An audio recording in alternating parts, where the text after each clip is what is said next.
오늘 말씀은 욥기 23장 10절로부터 14절입니다. 10절 제가 보겠습니다. 14절까지 한 절씩 교독하겠습니다. 나의 가는 길을 오직 그가 하시나니 그가 나를 단련하신 후에는 내가 정금같이 나오리라. 내 발이 내 걸음을 바로 따랐으며 내가 그의 길을 지키지 아니하고 내가 그의 입술의 명령을 어기지 아니하고 일정한 음식보다 그 입의 말씀을 귀히 여겼구나. 그의 뜻이 일정하시니 누가 능히 돌이킬까? 그 마음에 하고자 하시는 것이면 그것을 행하시나니. 다 같이 그런즉 내가 내게 작정하신 것을 이루실 것이라. 이런 일이 그에게 많이 있느니라. 14절 다시 한번 읽어주실래요? 시작. 그런즉 내게 작정하신 것을 이루시리라. 이런 일이 그에게 많이 있느니라. 그런즉 내게 작정하신 일. 이게 오늘 우리에게 주시는 하나님의 음성입니다. 우리에게 각 사람마다 작정하신 것이 있어요. 이 사람은 이런 모습으로, 저 사람은 저런 모습으로. 하나님께서는 같지 않게 모든 하나님의 사람들에게 작정하신 것이 있어요. 그 작정하신 것에 하나도 빠짐없이 이루실 것입니다. 이런 일이 그에게 많이 있느니라. 참 은혜가 되는 말씀입니다. 하나님의 작정. 욥기는 인생의 고난을 잘 설명해주는 성경입니다. 사람이 고난을 당하는 몇 가지 이유가 있어요. 세상 속에서 여러 가지 이유가 있을 것이지만 성경을 기준으로 하나님께서 말씀하시는 말씀 속에 고난을 당하는 몇 가지 이유를 살펴봅니다. 첫 번째는 욕심에 끌려 미혹될 때 고난이 온다고 하고 있어요. 뜻밖의 말씀입니다. 야고보서 1장 13절로부터 15절이죠. 시작. 사람이 시험을 받을 때 내가 하나님께 시험을 받는다 하지 말지니 하나님은 악에게 시험을 받지도 아니하시고 친히 아무도 시험하지 아니하시니라. 오직 각 사람이 시험 받는 것은 자기 욕심에 끌려 미혹됨이니 욕심이 잉태한즉 죄를 낳고 죄가 장성한즉 사망을 낳느니라. 욕심에 끌려서 미혹당할 때 고난이 옵니다. 사실 많은 우리 크리스찬들의 고난의 종류 중에 대부분도 이 부분이 많지 않나 생각이 돼요. 왜 나한테 이런 고난이 올까? 잘 살펴보세요. 혹시 욕심에 끌려 미혹당한 것이 아닌가? 대표적인 생각지 않은 고난, 이 대표적인 예가 낚시 아닙니까? 낚시. 물고기를 잡기 위해서 낚시 바늘에 미끼를 끼웁니다. 물고기는 미끼만 보고 욕심을 부립니다. 왜? 그냥 쉽게 먹을 수 있는, 이 땅바닥에 있는, 물바닥에 있는 쉽게 먹을 수 있는 그런 이끼가 아니거든요. 색도 아주 현란하고 참 먹음직스러워 보입니다. 미혹당하는 거죠. 그래서 욕심을 부려 그 날카로운 낚시 끝에 있는 미끼를 뭅니다. 그러면은 그 바늘에 끼어서 죽음을 당하는 것입니다.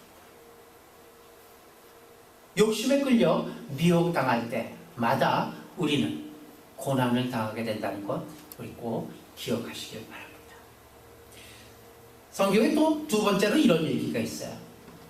의롭게 살 때 고난을 당한다. 뜻밖의 얘기죠.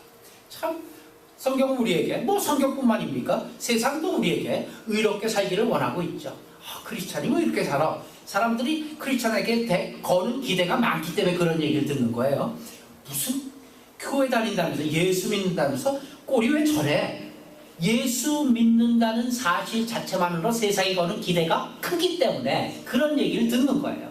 그만큼 기대를 많이 하고 있어요. 세상은 우리 믿는 사람에게. 의롭게 살고자 할 때, 우리가 의롭게 살면은, 바르게 살면은 하나님께서도 기뻐하시고 세상도 기뻐하고, 그래서 잘 살게끔 놔두실 것 같아요. 그렇지 않아요? 마가복음 13장 13절에 보게 되면 이런 말씀이 있어요. 너희가 내 이름을 인해 모든 사람에게 미움을 받을 것이니 나중까지 견디는 자는 구원을 얻으리라.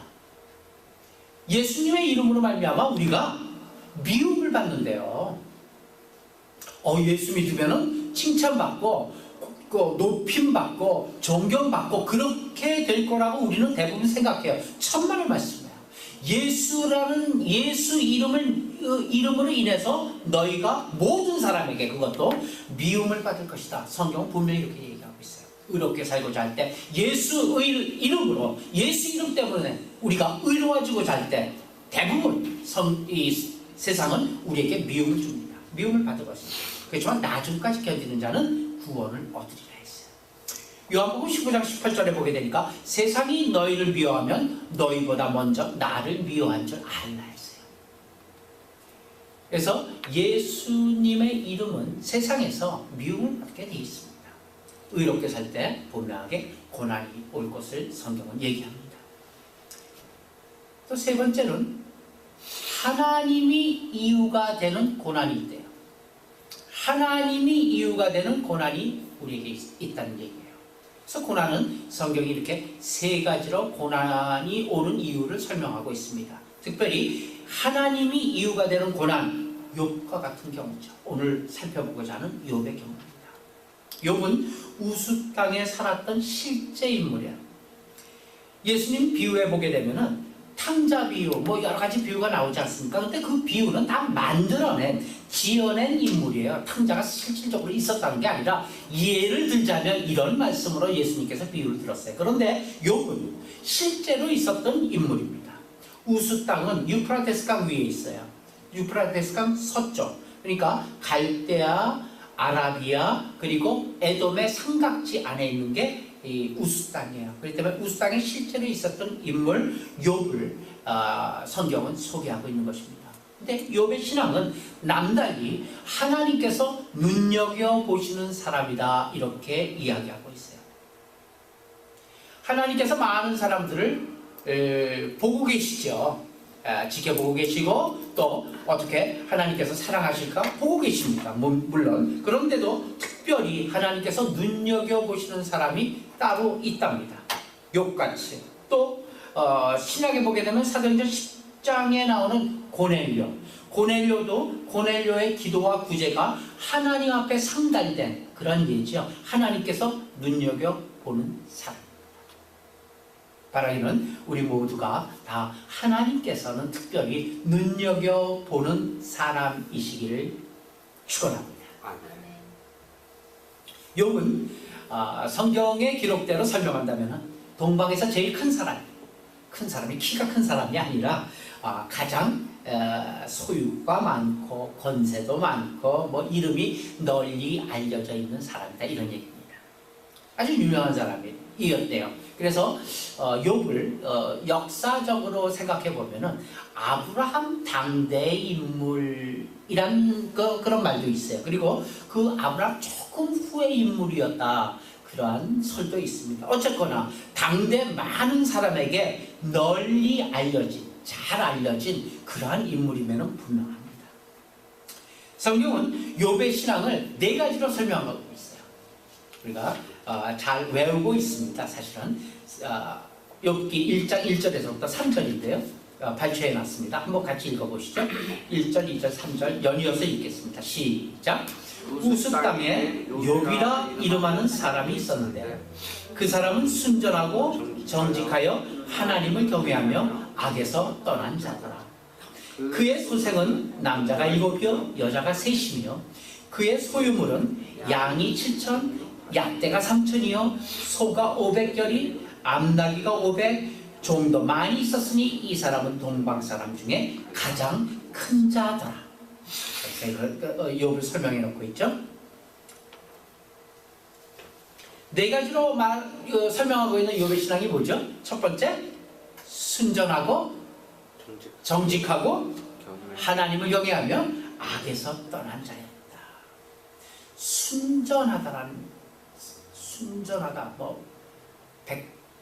하얀 설탕을 순전하다 그러고 그렇죠? 불순물 없는 순전하다 말. 근데 히브리어로는 이걸 탐이라는 단어를 쓰고 있는데 이 히브리어의 뜻 속에서의 순전하다는 말은 악을 대면하여 온전함을 유지한다. 그것은 순전하다 그래요. 그러니까 악을 대면해 모든 인생이 악을 대면해 살 수밖에 없는 인생이에요. 왜? 세상은 악에 쌓여 있기 때문에 그 악을 대면했는데도 그 악 속에서 순전함을 유지하는 것을 곧 온전하다, 순전하다 이렇게 얘기한다 합니다. 욥은 또 정직하다 그랬죠. 정직이란 말도 히브리어로 보게 되면 아쉐르는 뭐냐면은 의롭고 순결하다는 뜻이 있어요. 그래서 하나님을 경외하고 하고 악에서 떠난 자였어요. 하나님이 인정하는 사람이에요. 하나님이 이 눈여겨보는 사람이죠. 이 같은 욥에게 이제 시비를 걸기 시작합니다. 사단이요. 하나님 앞에 사단이 그렇게 하나님을 잘 믿는 게 그게 하나님께서 잘해 주시고 뭐 복도 주시고 물질의 복도 주시고 자식의 복도 주시고 재산의 복도 주시고 명예의 복도 주시고 다 그렇게 쌓아 주시니까 당연히 하나님을 잘 섬길 수밖에 없지 않습니까? 한번 뺏어 보세요. 그래도 잘 섬기라. 이게 이제 사단이 시비 거는 이유가 됩니다. 사단이 시비 거는 이 이유가 곧 비단 욥에게뿐만이 아니라 오늘 살아가는 우리에게도 마찬가지죠. 우리가 하나님을 믿는 이유, 우리가 하나님을 섬기는 이유, 우리가 하나님을 사랑하는 이유, 그 이유를 분명히 갖자는 얘기죠. 우리는 대부분이 하나님께서 이 기도 들어주시고 저 기도 들어주시고 이 응답해 주셨기 때문에 감사하다, 기뻐하면서 하나님 고맙습니다 라고 늘 얘기합니다. 그러면 반면으로 이 기도 안 들어주시고 저 기도 안 들어주실 때는 하나님을 감사할 수가 없게 되는 것이죠. 이러한 신앙을 지금 욥기는 다루고 있는 것입니다. 이 욥에게 하나님께서는 사단을 통해서 허락하십니다. 순식간에 재앙이 임하게 되죠. 모든 것을 다 잃고 맙니다. 사단은 하나님의 허락을 얻어갖고 욥을 뒤흔듭니다. 그래서 그 사단이 하고자 하는 건 뭐예요? 욥으로 하여금 하나님을 원망하게 만드는 일이에요. 그게 목적이에요. 그 원망하기 위해서 온갖 방법을 다 쓰는 거예요. 소유, 전 재산을 빼앗았죠. 10자녀. 정말 자녀는 아무리 많아도 참 귀엽잖아요. 사랑하잖아요. 그 10자녀를 하루 아침에 죽게 했어요. 하루 아침에 10자녀를 잃었다고 생각해 봅시다. 우리의 경우라고. 기가 막힙니다. 사실. 그런데 욥은 하나님을 원망하지 않았다라고 성경은 지금 되고 있거든요. 1장 21절부터 22절이에요. 시작. 가로되 내가 모태에서 적신이 나와 싸운즉 또한 적신이 그리로 돌아가올지라. 주신 자도 여호와시요 취하신 자도 여호와시요 여호와 이름이 찬송을 받으실지어다 하고 이 모든 일에 욥이 범죄하지 아니하고 하나님을 향하여 어리석게 원망하지 아니하니라. 사실은 대단한 거죠. 사실은 대단한 거죠. 이 욥에게 닥친 재앙에 100분의 1이 닥쳐도 아마 우리가 원망하기 쉬울 거예요. 쉬워요. 그래도 하나님을 원망하지 않자 이번에는 그의 몸을 손을 댔죠. 그래서 정수리서부터 머리끝서부터 발끝까지 악창이 나게 합니다. 재와 티끌 속에서 자기 몸을 푹푹 긁어도 피가 나고 따갑고 아픈데 간지러움은 이 간지러움은 멈출 길이 없는 거예요. 가장 괴로운 게 피부병입니다. 정말 아픈 게 피부병이에요. 특별히 요즘에 음식 때문에 생기는 병인지 몰라도 아토피병이 있지 않습니까? 아토피병으로 밤에 애들이 막 긁어요. 그래갖고 그 못 긁게 하기 위해서 페트병을 갖다 잘라갖고 팔에다 껴주지 않습니까? 얼마나 괴로운지 몰라요. 바로 악창. 이 욥이 지금 이 아토피병으로 고생하고 있습니다. 자기 몸을 푹푹 기와장으로 긁습니다. 피는 계속 나겠죠. 긁혔으니까.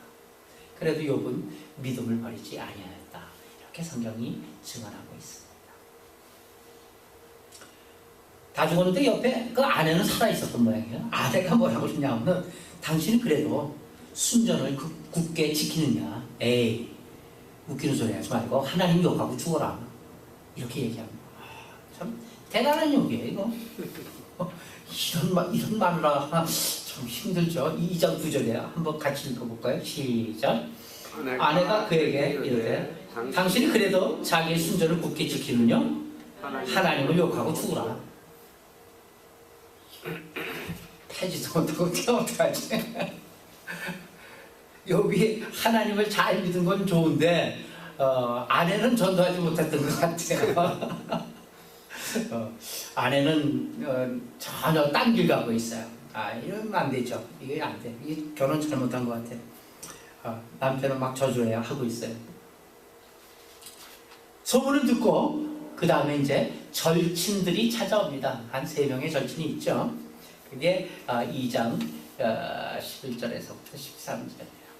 같이 나눠서 이번엔 읽겠습니다.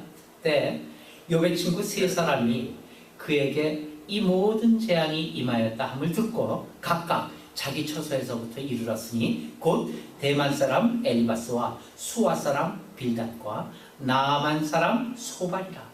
이들이 욥을 조문하고 위로하려 하여 상약하고 오더니 12절 시작. 누구들아 멀리 보매 그 욥이 지나기 어렵게 되었습니다. 그들이 일제에서 질러오며 각각 자기의 겉옷을 찢고 하늘을 향하여 띠를 알려 자기의 머리를 긁고. 다 같이 7일 7야를 그와 함께 땅에 앉았으나 욥의 공고함이 상한 심함을 보는 거로 그에게 할 말을 하는 자가 없었더라. 일주일간 얼굴만 쳐다보고 가만히 있었대요. 친하기 굉장히 친했던 모양이에요. 지 친구가 이렇게 형편무지경이 된 걸 보고 통곡을 하고 울었답니다. 이런 친구가 있었으면 참 좋겠어요. 그죠? 이런 친구가 7박 7일을 할 말을 잃고 멀거리 욥만 쳐다보고 있었대요. 흔히 우리는 앞서 우리도 조금 아까 얘기를 했습니다만 종종 욥의 신앙을 굉장히 높이 평가합니다. 그래서 신앙의 위인이다 혹은 인내의 화신이다 이렇게 이름을 붙이기도 하고 추앙하고 있습니다. 근데요, 잘 보세요.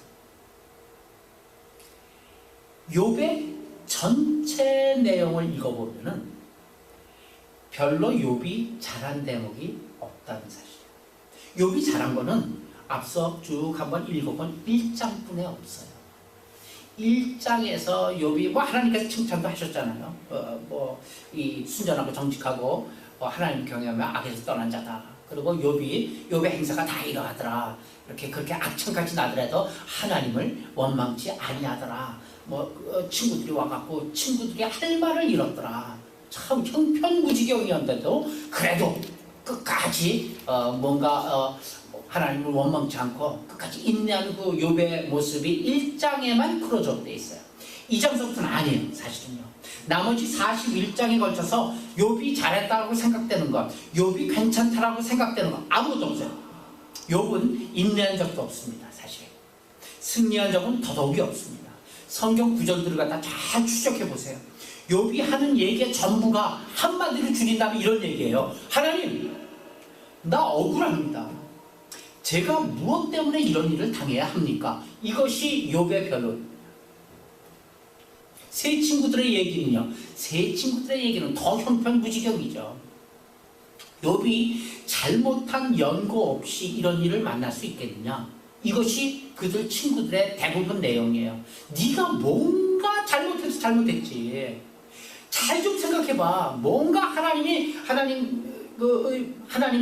이 심정이 뒤틀려서도 뒤틀리게 하는 일을 했어. 욥은 그에 대해서 난 잘못한 거 없어 진짜. 내가 하나님 만나서 따져볼 거야. 이런 대화로 전체가 다. 친구들이 뭐라? 내가 무엇을 잘못했는지 우리들은 몰라. 그래서 너는 스스로 나는 잘못한 것이 없다 하는 그것만으로도 넌 틀렸어. 네가 어떻게 하나님 앞에 인간이 난 잘못한 거 없어 이렇게 얘기할 수 있어? 인간이 하나님 앞에서 그것도 잘못한 거야. 주로 이런 내용으로 대화가 이어져가고 있어. 어때요? 우리들은 어때요? 며칠 전에 어머니가 전화가 왔어요. 어머니는 저쪽 북쪽의 교회를 트리니티 장로교회를 나가고 계세요. 어머니가 전화가 왔어요. 그러면서 교회를 옮겼다며. 네, 옮겼어요. 하나님 앞에 바짝 엎드려갖고 어머니가 그래요. 어머니가 매일 울면서 기도하는데 우리 아들을 교회가 왜 이렇게 힘든지 모르겠다고 막 울면서 기도하시고 그래서 저한테 그래요. 너도 울면서 기도해야 돼. 왜 울어야 돼요? 왜 울어요? 그랬더니 엄마 어머니 뭐라 무조건 울어 엄마. 무조건 하나님 잘못했다고 울어 그래요. 내가 그랬어요. 엄마 나 뭐 잘못한 거 없어. 내가 그랬어요. 진짜로. 잘못한 게 있어야지 울지. 잘못한 거 없어요. 무조건 네가 하나님 잘못한 게 없는 게 어딨어. 무조건 하나님 잘못했다고 빌어. 그러는 거예요. 화가 나서 그냥 끊었어요. 근데 이게 이 얘기예요 지금. 제가 지금 서럽어서 제가 막 속으로 웃어요. 친구들 얘기가 그거예요 지금. 아무것도 잘못한 것이 없다 하는 그것만으로도 너무 틀렸다는 얘기야. 하나님 앞에 잘못한 것 없다라고 얘기할 사람이 어디 있냐는 얘기야. 그쵸? 말이야. 맞는 말씀이죠. 너무 틀렸다 이 얘기야. 그런 얘기로 욥에게 7박 7일 동안 얘기 안 하고 있다가 욥에게 이제 얘기를 갖다가 하기 시작하니까 욥은 어때요? 욥의 고통이 더 가중되잖아요. 어머니가 전화해갖고 뭐 위로라도 정말 있으면 더 좋겠어요. 엎드려 울면서 하나님 빌어. 욥 같더라고요. 네. 자, 우리는 신앙생활을 하다가 어려운 일이 생길 수 있죠. 그럼 곧장 내가 뭘 잘못했기에 하나님께서 이 어려움을 주실까? 우리 이렇게 생각한단 말이에요. 그렇잖아요. 이런 면들이 우리가 생각하고 있는 유일한 내 자신을 돌아보는 신앙의 패턴이에요. 그렇죠? 그래서 뭘 하다가 잘 돼나갈 때는 전혀 생각하지 않다가 뭔가 찌그덕거리고 뭔가 안 좋은 일이 생기고 뭔가 막히게 되면 내가 뭐 잘못한 것이 없나? 그렇게 돌아보게 된단 말이에요. 돌아보는 게 나쁘다는 얘기를 하는 건 아니에요. 그런데 문제는 뭐냐면 우리가 옳은 길을 가고 있음에도 불구하고 거기 깊은 시련과 환난이 따를 때가 있다는 사실이에요. 우리에게 시련과 환난이 있으면 무조건 잘못 왔나?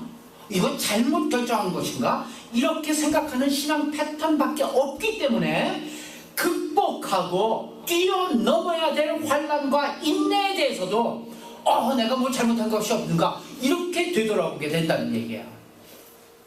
그래서 하나님 내가 잘못했나 봐요. 뭔지도 모르고 잘못했나 봐요. 하여튼 무조건 용서해 주세요. 어머니 얘기죠. 무조건 용서해 주세요. 이거밖에 없는 거예요. 신앙이. 그러니까 그 신앙이 어떻게 돼요? 제자리 걸음이죠.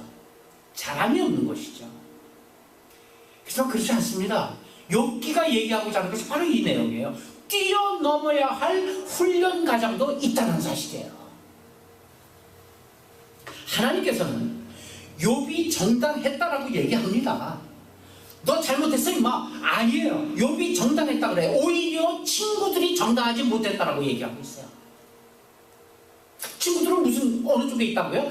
너 생각해봐. 하나님 앞에 뭔가 네가 아직까지 기억하지 못하는 잘못한 게 있을 거야 라고 생각하는 그 생각이 잘못됐다고 하나님이 얘기하고 있어요. 욥기의 포인트가 바로 여기에 있어요. 42장 7절 시작. 여호와께서 욥에게 이 말씀을 하신 후에 이제 쭉 설명은 이제 뒤에 합니다. 그 다음에 시작. 데만 사람 엘리바스에게 이르시되 내가 너와 네 두 친구에게 노하나니 이는 너희가 나를 가리켜 말한 것이 내 종 욥의 말같이 정당하지 못함이라. 세 친구한테 노했어요. 오히려 뭘로 한 거예요? 네가 욥한테 이 한 얘기가 잘못됐다 이 얘기예요. 그래, 친구 욥한테 한 얘기가 뭐예요? 너 하나님 앞에 무릎 꿇고 빌라는 얘기 아니에요. 뭔가 잘못됐으니까 빼기하라는 얘기 아니에요. 그게 잘못됐다잖아, 하나님. 이것이 하나님 판단이에요. 욥은 정당했어요. 분명하게 하나님이 정당하다고 손들어 주셨어요. 그렇다고 욥이 칭찬을 받았느냐 하면 그건 아니에요.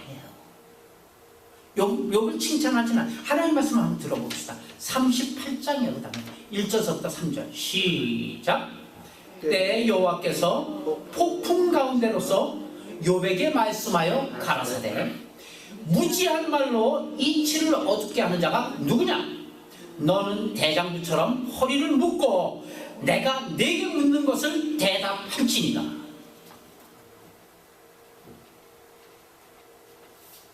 하나님께서는 욥의 항의에 대해서 대답하러 나타나신 거예요. 그렇죠?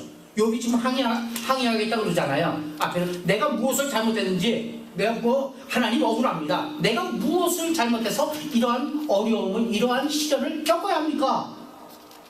라고 질문하는 욥 앞에 하나님이 나타나신 거예요.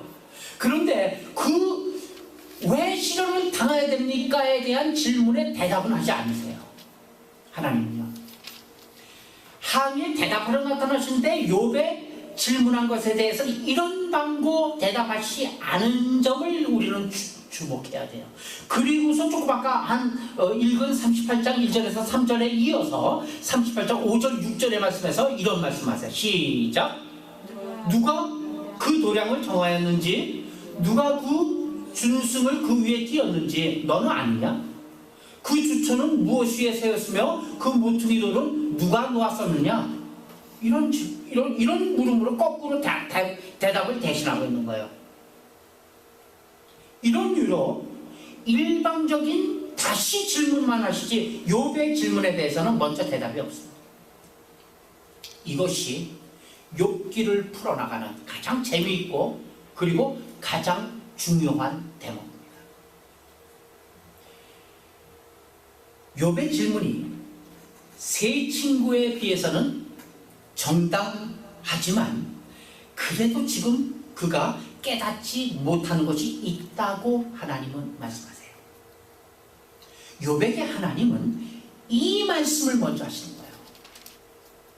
넌 정당하다. 그러나 내가 네게 요구하는 것은 그러한 정당한 수준이 아니라 그 이상의 것을 내가 너에게 요구하노라. 곧 나의 자녀로서 너에게 요구하는 것이 있다.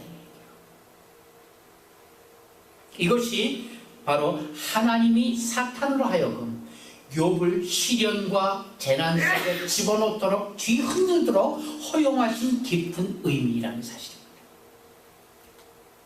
그리고 이것은 오늘날도 모든 신자들이 하나님을 믿고 있음에도 불구하고 불평과 억울함 속에 살아가게 하시는, 그렇게 살아가는 걸 허락하시는 하나님 쪽에 있는 깊은 이유입니다.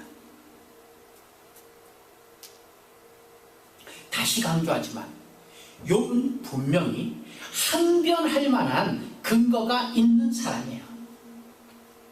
1장에서 보면 그렇지 않습니까? 내가 언제 남의 것을 뺏은 적이 있습니까? 남을 억울하게 한 적이 있습니까? 불공평하게 나눈 적이 있습니까? 이것이 모든 욥의 항변의 근거들이에요. 하다못해 생일날이 오게 되면은 애들 다 불러놓고 생일잔치 한 다음에 혹시 생일잔치 하는 중에 좀 마음이 풀어져갖고 하나님 앞에 경거망동한 일이 있을까? 그것이 걱정돼갖고 그 다음날 아침에 하나님 앞에 회개하면서 제사 드리는 일까지 빼먹지 않은 그런 신앙을 갖고 있어요. 욥은 그렇게 한 번도 그런 부분에서, 우리가 생각하는 그런 부분에서 양심에 어긋난 일을 했거나 실패한 적이 없습니다. 분명히 우리가 보고 있는 욥도 그거에 그래 욥을 위대하다 그러고 욥이 대단한 신앙의 소유자라고 얘기하고 있어요. 그러나 그것은 우리 쪽에서 보는 거고 하나님 쪽에서 뭐예요? 하나님께서 구원하신 그의 자녀들을 그 정도 수준으로 요구하고 계시지 않다는 것이 성경적인 요구라는 얘기예요. 하나님은 하나님이 구원하신 그 자녀들을 그 정도 수준으로 요구하고 있지 않다는 얘기예요. 그건 세상 사람들이 생각해도 세상 사람들이 해도 하는 일이다 이 얘기입니다. 이런 얘기를 신약 성경에서는 이렇게 설명을 하고 있어요. 악으로 악을 갚지 말고 원수를 위하여 기도하라. 오른뺨을 치거든. 그 다음 시작.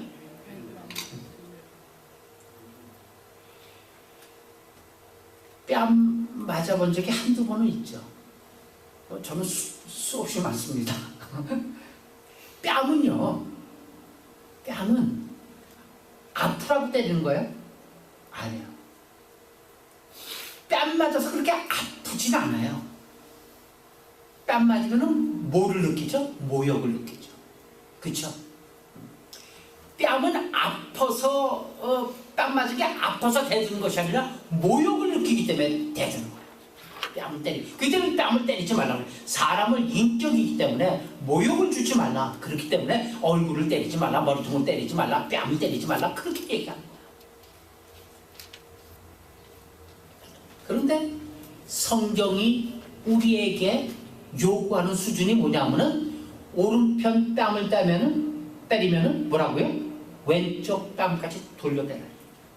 모욕에 대해 다른 편 뺨도 다시 대라고 얘기하는 게 성경이 요구하는 우리의 신앙의 수준이에요. 이건 뭐예요? 인격의 엄청난 수준을 요구하는 거예요. 사실 생각해 보세요. 그런 적이 있으세요? 한번 맞았는데 오른편을 맞았는데 왼편도 반항 없이 더 때려봐 임마 뭐 이런 거 말고 더 때려주세요 하면서 이렇게 왼편을 대준 적이 있어요? 그렇죠, 없잖아요. 근데 성경은 이걸 요구하고 있다니까요. 우리가 부당해서 그러다는 얘기예요? 아니에요. 하나님이 요구하시는 것은 정당함의 수준을 요구하는 게 아니다라는 사실이에요. 지금 엘리바스라든가 이 욥의 세 친구들이 얘기하는 수준이 뭐냐면 정당한 수준을 얘기하고 있는 거예요. 그것에 있어서는 욥도 예외가 아니에요. 내가 하나님 앞에 뭐를 잘못했습니까? 내가 하나님 앞에 무엇을 거슬렸습니까? 그건 정당한 수준이라는 얘기예요. 근데 하나님이 요구하는 수준은 그 정도 수준이 아니라 아량과 아량 그리고 베품, 섬김의 수준을 이야기하고 있다는 사실.